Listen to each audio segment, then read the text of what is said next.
India has the second largest army in the world, with 1.4 million active personnel. Due to India's varied topography, the country's army is experienced in fighting in diverse terrain, such as Sri Lanka's tropical rainforest and the Tibet Autonomous Region.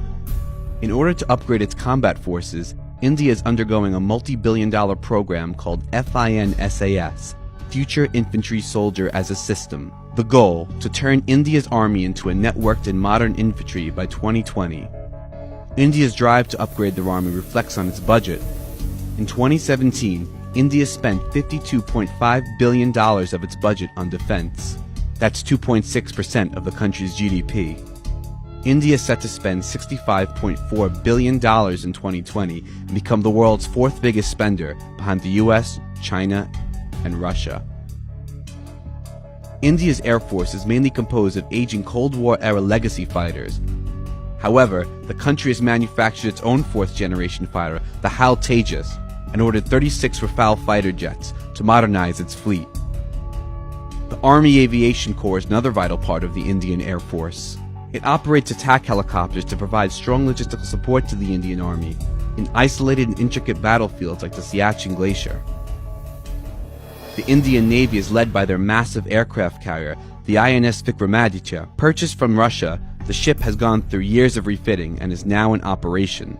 It weighs 45,000 tons and can carry 20 fighter jets. An additional aircraft carrier is currently under construction and is expected to join the fleet by 2020. India is one of only 4 countries in the world to possess a nuclear triad, a 3-way delivery system of nuclear warheads: bomber aircraft, land-based missiles, and ballistic missile submarines. In 2018, India successfully tested their latest intercontinental ballistic missile, the Agni-5. With its 3,000-mile range, it can launch nuclear warheads as far as China and parts of Western Europe. The Indian Army has become the world's largest weapons importer, recently buying more than 160,000 assault rifles and carbines for its border troops. While Russia remains its top supplier, India's Prime Minister Narendra Modi is trying to increase domestic manufacturing through the ambitious Make in India program. India is considered as one of the world's most powerful armies, but the modernization of its forces remains the biggest challenge for the years to come.